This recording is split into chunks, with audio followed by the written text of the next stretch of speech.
Chers amis, Shalom Vracha Beshem Hashem, Naaseh Venatzliach. Nous sommes aujourd'hui le 18 du mois de juillet, mardi, Bezrat Hashem, veille de Rosh Chodesh Av. Shiur acheté par notre amie Sarah Pilosov, que Dieu la bénisse, elle et toute sa famille, pour la réussite et l'opération de son cher mari, Menachem Ben Zelma, et vite rétablissement, bonne santé pour son opération, Bezrat Hashem, qui aura lieu le 20 juillet. Bracha, rebacha, v'atzlacha, bechol maaseh adav. Troufa kalma lamaka, yiratzon que le mérite de ces halachot, vous savez combien les halachot sont importantes à étudier. Bezrat Hashem, iten lo, et tous les malades d'Israël. Bezrat Hashem, aussi toutes les personnes malades que j'ai rencontrées. Non, je n'ai pas les noms de souvenirs, mais à qui je pense. Bezrat Hashem, une grande refouach lemar, lama meira, briou tetana, pour notre liste qu'on a déjà donnée. Et vraiment tous les bonheurs du monde pour chacun de vous.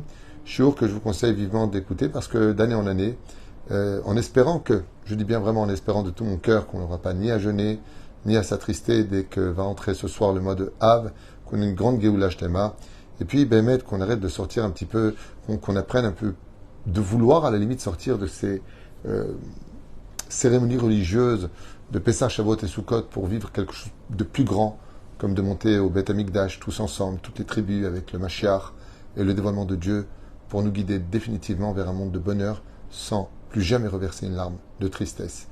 Azoreim bedim aberenai ktsoru, c'est ce que dit le roi David dans son Télim 136. Celui qui a versé des larmes pour la destruction du temple, en d'autres termes, eh bien, versera des larmes, récupérera, si vous préférez, ces larmes dans des joies incommensurables, puisque celui qui porte le deuil de Jérusalem aura le privilège d'en revoir sa reconstruction. Nous sommes dans les lois avec Rabbi Yitzhak Yosef, Bezrat Hashem et Moraviv, Rabbi Ovadia Yosef Zacher Tzadik Bekadosh Ibracha, que le mérite de Moreno Arav, Arav Ovadia Yosef Yagan Alechem Valenu Kol Am Israël. Mishinichnas Adam et Matim et Simcha, le Gemara dans Masechet Ta'anit nous dit, quand rentre le mois de Av, on diminue la joie. Donc attention, il n'y a pas marqué qu'il faut être triste, juste on diminue la joie. Et en quoi ça s'exprime? Donc je ne vais pas tout vous lire, mais très rapidement, à partir du moment où ce soir va rentrer, on va diminuer la joie, on évitera de faire des affaires particulièrement. Bien sûr, on n'écoute toujours pas de musique. Si on a un procès avec quelqu'un, on évitera de le faire pendant cette période jusqu'après Tisha B'Av. Bien sûr, des personnes qui doivent voyager, s'ils peuvent éviter pendant cette période, c'est possible pour eux, ils le repoussent. Si les personnes doivent faire des opérations chirurgicales et qu'il n'y a pas de danger de le faire après, ils le feront après. S'il n'y a pas le choix, ils le font pendant. Il n'y a pas de problème.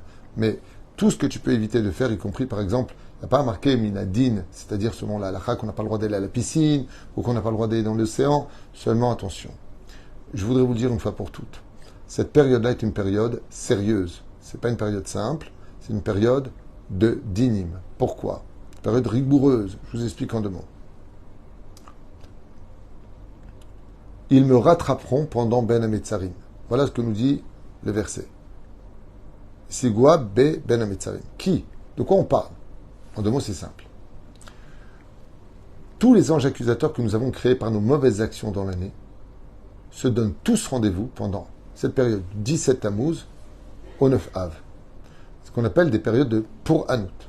Ça veut dire que le Créateur du monde, eh bien malheureusement, pour nous, exige un petit peu des comptes et veut régler les comptes.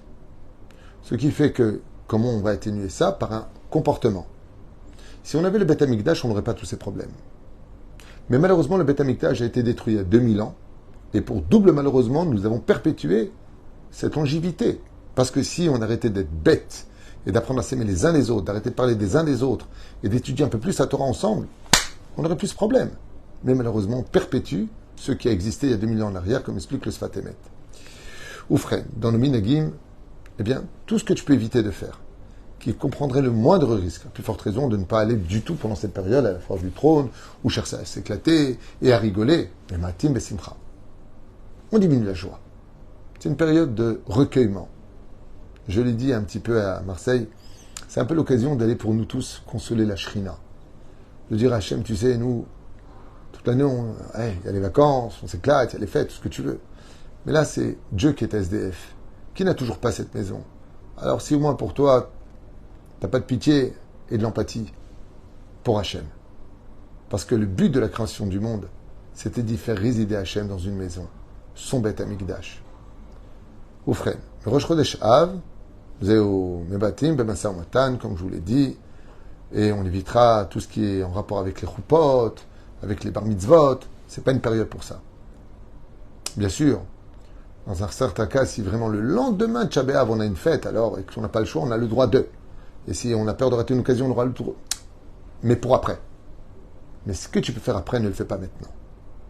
Une personne doit déménager, ben, elle n'a pas le choix, elle n'a pas le choix. Okay, elle doit déménager, comme ça m'a été posé hier la question, je dois déménager avant Tchab B'Av. Ben, déménage avant Tchab B'Av, si ça ne peut pas être fait après. Afilou milosh tzorech nesuin, aya nachon lemaed beprakmatia, vechan azaderer. Donc tout ce qui touche à la joie, et ainsi de suite.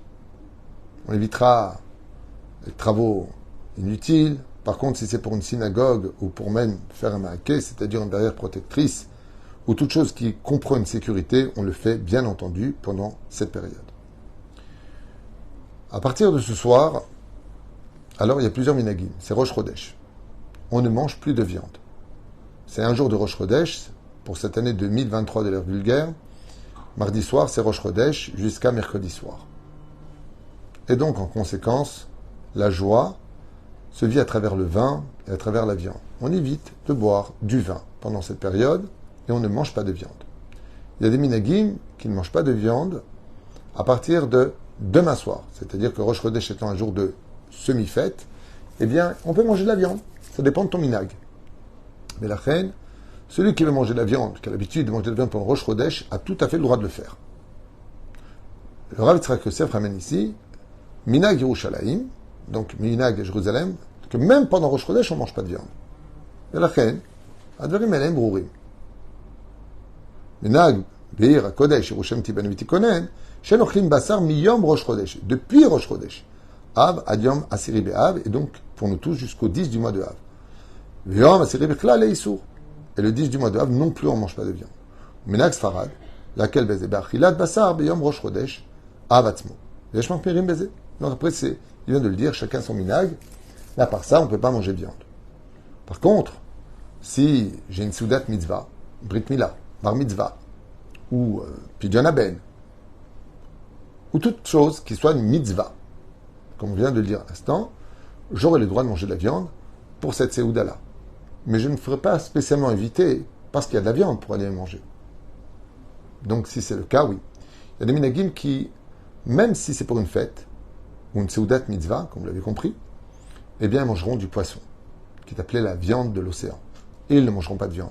Par contre, Shabbat, Chazon, donc le Shabbat qui arrive à l'Enou le Tova B'Livracha, avec le livre de Devarim. Pourquoi le livre de Devarim? Ele à Devarim, Ele, Aleph, Lamed, He, Avak Lachon Ahava. Nous met en garde. Non seulement tu ne parles pas péjorativement des autres, mais même des allusions, tu ne les fais pas, ce qu'on appelle la poussière de la Shonara. Avak la Shonara. Elle à Devarim, attention, quand tu parles, même en poussière, tu ne parles pas. Ce qui est extrêmement dur, ceci étant. Oufren, puis Dionaben, Seudat Sheva Brachot, par exemple, ou Seudat Bar Mitzvah, on aurait le droit de manger de la viande. Le moël et le sandak, Ben, Rechem, Lechol Basar, Bechol, Seudotehem. Par contre, eux, ils peuvent manger de la viande particulièrement. Ok. Je voudrais avancer. À propos de la viande, comme j'en ai parlé dans d'autres shiurim, il n'y a pas de différence entre la viande blanche, le poulet par exemple, ou le saucisson sec. Pourquoi je vous parle de ça? Parce que les minagim tunisiens, eux, ils mangeaient par exemple des merguez pendant cette période, mais ils ne mangeaient pas de la viande de bœuf. Parce qu'ils disent que comme c'est séché, ou le saucisson est séché, alors c'est pas vraiment de la viande, c'est un peu perdu son identité. C'est comme ça qu'ils disent. Le Rav Ovadia dit que ça n'a aucune espèce d'importance. Que ce soit de l'oie, de la caille, du poulet, n'importe quelle viande, qu'elle soit des rabanan ou des oraïta, tu ne manges pas pendant cette période-là. Shabbat, vous pouvez manger à satiété de la viande et boire du vin, baiser shumbaya. Pourquoi? Parce que le Shabbat n'est pas empreint de signe d'avelout, de deuil. Donc le Shabbat, on peut tout à fait manger sans aucun problème. Par contre, les personnes faibles, ou comme je demandais de faire, selon un avis médical, les enfants, les femmes enceintes, et autres qui ont besoin de manger, pourront manger de la viande, bien sûr, pendant cette période-là, puisque ce n'est pas pour le plaisir, mais pour la nécessité de leur santé. On évitera de coudre tout vêtement neuf pendant cette période particulièrement, à partir de Rosh Chodesh Av Même des chaussures pour lesquelles on ne dit pas la bénédiction de Shechianu, on ne peut pas les acheter pendant cette période. Faites très attention. Shabbat qui arrive, pour cette année, est très particulier. Parce que la semaine la plus dure de toutes, qu'on appelle le Dar, si vous préférez, de ce mois, c'est le Shabbat qui précède Tisha B'Av, en espérant qu'on n'aura pas à jeûner. Mais si c'est le cas, on ne se lave pas à l'eau chaude pendant cette période, sauf une personne malade ou une femme enceinte qui a besoin de se restaurer pourra se laver à l'eau chaude. Si on doit se laver, c'est uniquement à l'eau froide et on ne change pas d'habit. C'est impossible. Il fait chaud, on va transpirer. Je reviens de Marseille, il faisait une chaleur incroyable. Comment ne pas changer d'habit? Non. Quand on dit qu'on ne change pas d'habit, faites très attention, c'est de prendre des habits qui sont repassés, donc sortis de l'armoire. Alors comment je vais faire? De Shabbat jusqu'à jeudi soir, où je ne peux pas changer d'habit. Réponse très simple. Avant que ce Shabbat n'arrive. Donc aujourd'hui nous sommes, Baruch Hashem, comme vous le savez, nous sommes mardi. Donc de mardi, mercredi, jeudi, vendredi, samedi. Donc je peux, pendant cette période-là, mettre des vêtements sur moi, de telle façon à ce qu'après 1 heure les avoir mis, je les mette de côté pour le dimanche. Je reprends une chemise, je vais la mettre pendant 1 heure, je la mets de côté pour le mardi. Et je fais pareil jusqu'à arriver au jeûne de Tisha B'Av. Ainsi donc, je ne sortirai pas des habits propres parce que je suis en deuil du Beth Amikdash. Quand ça tombe au Tsé Shabbat, il n'y a pas de question. Quand ça tombe le lundi ou mardi, alors il y a quelques jours. Cette année, c'est parti au maximum des jours. Pourquoi? Parce que c'est jeudi, c'est mercredi soir. Donc, nous devons tous préparer, parents comme enfants, des habits en l'honneur du deuil du Beth Amikdash. Ressentir à travers nous-mêmes, sans jeu de mots ressentir, eh bien, la difficulté dans laquelle la Shekhinah, elle, par contre, n'a pas d'habit, puisqu'elle n'a pas de maison. Donc, participer à cela. Pour les enfants de moins de 3 ans, le din change. Parce que les enfants se salissent tout le temps, ce n'est pas la même chose. Attention, on ne peut pas laver du tout, et c'est minadine, pendant cette période de Shabbat qui arrive jusqu'après Tisha B'Av, c'est-à-dire à la sortie du jeûne, on ne peut pas laver de linge. Sauf pour les enfants de moins de 3 ans qui ont l'habitude de se salir constamment et ne comprennent même pas de quoi il s'agit. Donc ils ne sont pas concernés par le deuil du tout. Et ainsi donc, on ne peut pas mettre de machine à laver pendant cette période. Donc préparez bien les habits, des sacs bien fermés pour les odeurs, de telle façon à ce que Bezrat Hashem, la loi de la Torah soit respectée dans toutes les demeures d'Israël. Oufren, par contre, dès que sort le jeûne, c'est vrai que pour la viande, on ne mange pas. Mais le lendemain, ça va être vendredi, il y a une grande mitzvah de goûter de tous les plats de Shabbat. Et donc, il y aura de la viande à goûter. Le Rav Yitzhak Yosef ramène au nom de son père qu'il n'y a aucun problème de goûter cette viande, même le lendemain. Par contre, à partir de maintenant, de ce Shabbat qui arrive, on ne peut pas se couper les cheveux, on ne peut pas couper la barbe, on ne peut pas aller chez le coiffeur, il y a même un minag de ne même plus couper les ongles. Donc à partir de Shabbat qui arrive, coupez-vous bien les ongles, parce que jusqu'après Tisha B'Av, vous ne pourrez pas, selon certains minagim, en tout cas les couper. Ou freine, ne pas aller chez le coiffeur, pour être investi vraiment du deuil tel que l'on aurait fait pour ses parents, que Dieu nous protège.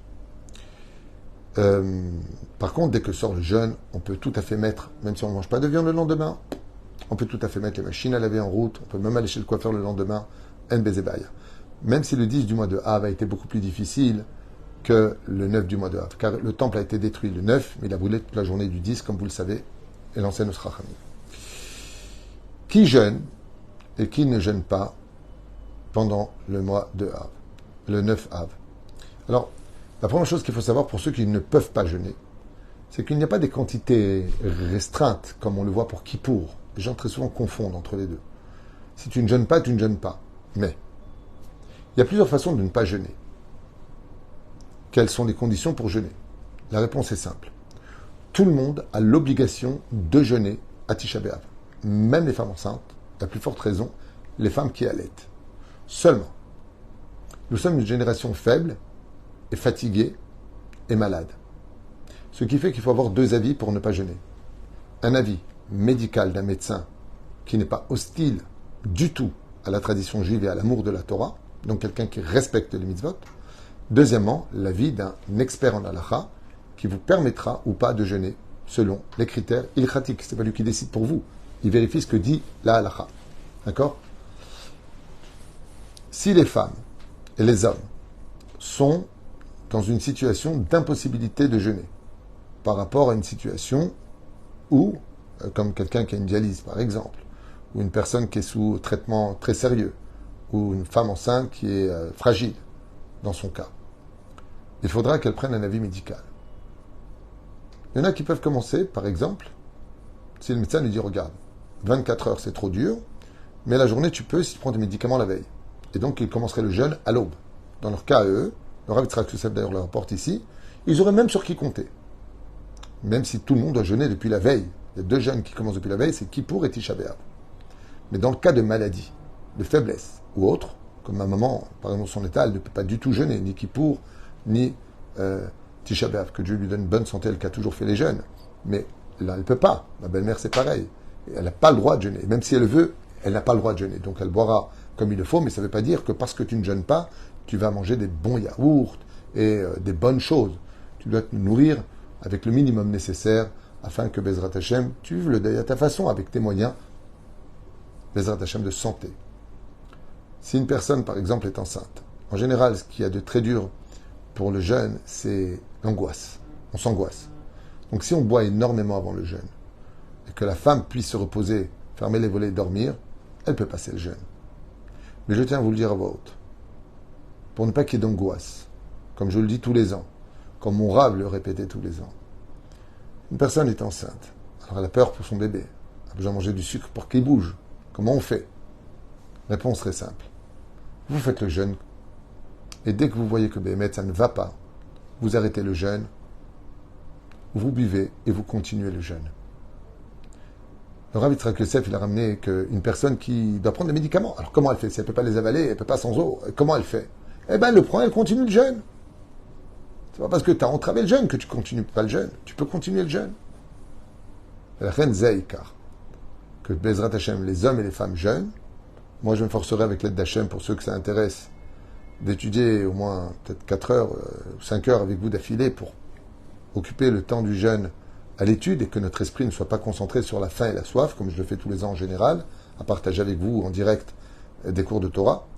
Aval b'chol ofen, zeu aderer. Il faut un avis médical, un moré ora. Et il faut savoir que tout comme c'est une grande mitzvah et une obligation de jeûner pendant Tisha B'Av, une personne dont le médecin interdit formellement de jeûner par rapport à son état de santé, suivi d'un avis rabbinique, d'un moré ora, d'un posek, eh bien cette personne-là aura fait un péché. Nos enfants, à partir de l'âge de 12 ans, pour un garçon et 11 ans pour une fille, pourraient jeûner éventuellement quelques heures pour les habituer et à participer à tout cela. Voilà, donc après c'est des cas médicaux, il faut demander à vos médecins, tel et tel état. Je pense qu'on en a dit assez sur le sujet. En plus de ça, il y a plusieurs cours que j'ai fait dans les années précédentes.